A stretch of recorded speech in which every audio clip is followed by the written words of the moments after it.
Hi Ramanand, welcome to the next edition of our Smartly Verse series. And today we're going to talk about something called as Intrinsic Motivation Model. Ramanand, what is this all about?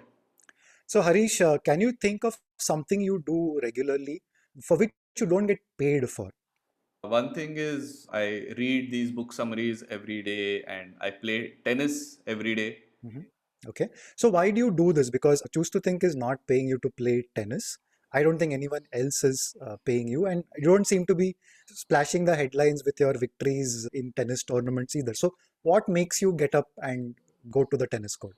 It's this feeling in the morning that no, this is what I just have to do, right? I have to go onto the court and play. And if I don't like today because my other partners were busy, so I went out cycling, but I'm feeling odd today because I didn't play tennis in the morning. Okay, I am sure that the fellow tennis players that you have, you spending some time with them. Yes, definitely.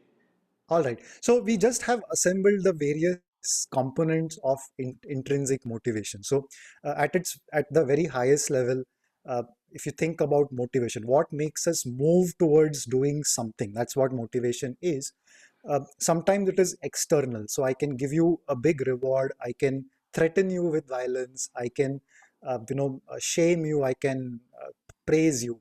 These are all things that are outside you and they would fall in the category of extrinsic motivation. Intrinsic motivation is even if I don't pay you any money, even if I don't praise you, you still seem to get out and do some things because for whatever reason it makes you feel good about yourselves and you get up and move towards that. So that's what intrinsic motivation is all about. And motivation is always something that has intrigued, puzzled people, especially leaders. And it could also be parents, it could be someone who's trying to persuade a friend to join them on a trip for a trek, get a child to take up a sport when they would rather lie in bed. So all of us deal with motivation either towards ourselves or directed at someone else. So the puzzle of motivation, what is it that makes us do something or what would get someone to act in a particular way when the alternative is just lying back in bed and lazing around? That is what intrinsic motivation, that's where it comes in. Just help me make this distinction here, Amarant. The examples that you talked about have all been in the hobby space. Does that mean motivation model will not be at work? That will be the ideal scenario that everyone would want, right? That people are really intrinsically motivated to come to work, and that is what they are being paid for as well. Is that a distinction to make, or is that Right. just a holy grail? You will be surprised, not everything is externally driven. So let's take the example of a technology company that pays people to be, say, programmers and architects and managers and pays them to do that. But they notice that during lunch hours or after hours or on weekends, a group of people get together and start tinkering. They start learning new tools, they try to create prototypes, and the company isn't really paying them to do that, but these behaviors do come in, and sometimes the company will recognize it, it'll just leave them alone sometimes and let them do what they want. And you will notice that even in professional corporate environments, people's intrinsic motivations are irrepressible. People will find a way to express themselves. Either it could coincide with the company's interests, sometimes it might be different from the company's interests, but it's not as if intrinsic motivation doesn't come to play when in a corporate environment. So going back to your question, no, it's a mixture. Sometimes we need extrinsic, sometimes we need intrinsic.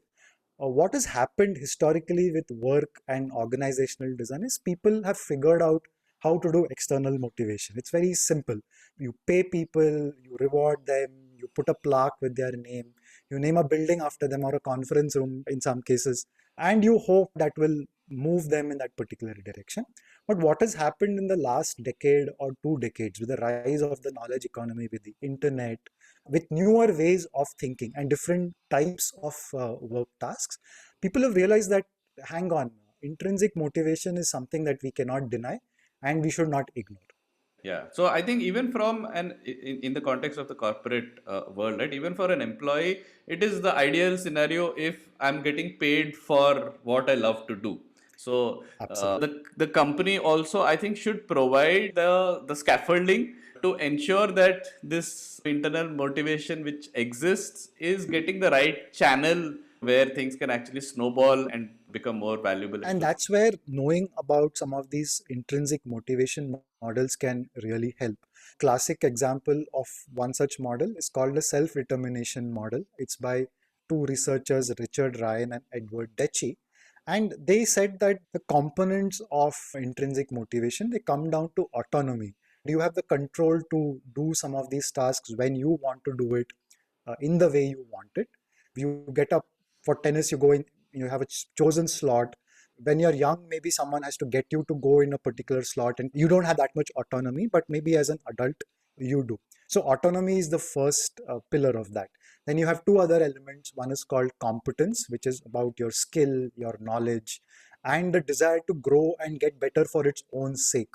So, even at work, you might not restrict yourselves to your job. You might go off and learn something on Stack Overflow. You might read a book, because even if they didn't pay you to do that, you knew that it makes you better, and that's the feeling you desire. And finally, in their self-determination model, you have the role of relationships, which is who are you working along with? What kind of relationship do you have with them? Taking one for the team or joining a team and taking on tasks, even if they are difficult, all come in as part of this model. I'll also mention Daniel Pink, whose book Drive made the idea of intrinsic motivation very popular. So he had three very similar components: purpose, mastery, and autonomy is what he called it. The slightly new one here is purpose, which is what is the company or the team driving towards? What is your mission that you're trying to solve for the world?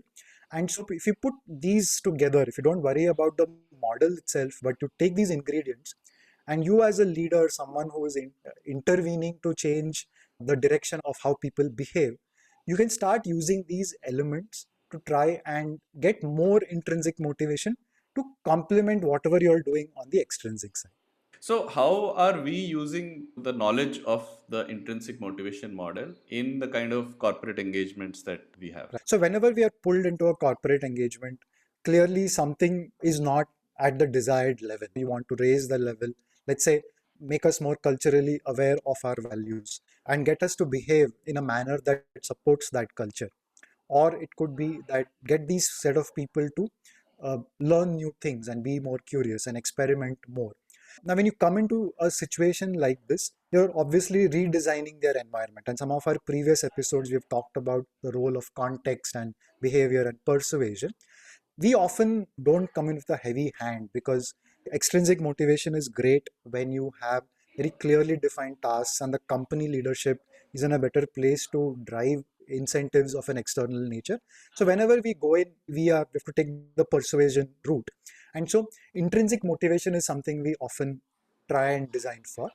So for example, we set up something like a channel to consume what we call cultural diet, which is a set of content that helps you understand and engage with your own company's culture.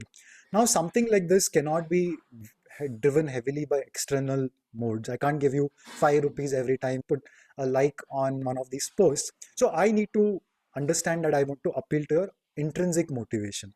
I will try and explain the purpose behind it. I'll show you how this makes you a better professional at work, a better employee at work. I might give you the autonomy by letting you choose when you want to consume this kind of content, by making the channel very asynchronous and not forcing you to come at a particular time in the week just because everyone else is available at that time. So I will let you retain your autonomy, but I will also have a little bit of extrinsic motivation. It could be in the form of recognition, it could just be in the form of a call out, which is sufficiently adjusted to that level without overwhelming. And there are some interesting interplays between intrinsic and extrinsic motivational factors. So being aware of these models gives us a higher chance of success when we go into a situation like this, which is not built for external motivation. One takeaway for me, Ramanand, is that we are not saying one is at the expense of another. It is usually an interplay. You have to recognize what works better in what kind of situation and play the required game there. I'm sure anyone who's watching these videos is doing this out of intrinsic motivation to learn more about smart levers and to get better themselves and to help their team get better. Now you just have to figure out how you apply this in various contexts at work and for yourself as well. So on that note, Ramanand, thanks a lot for this. Thank you.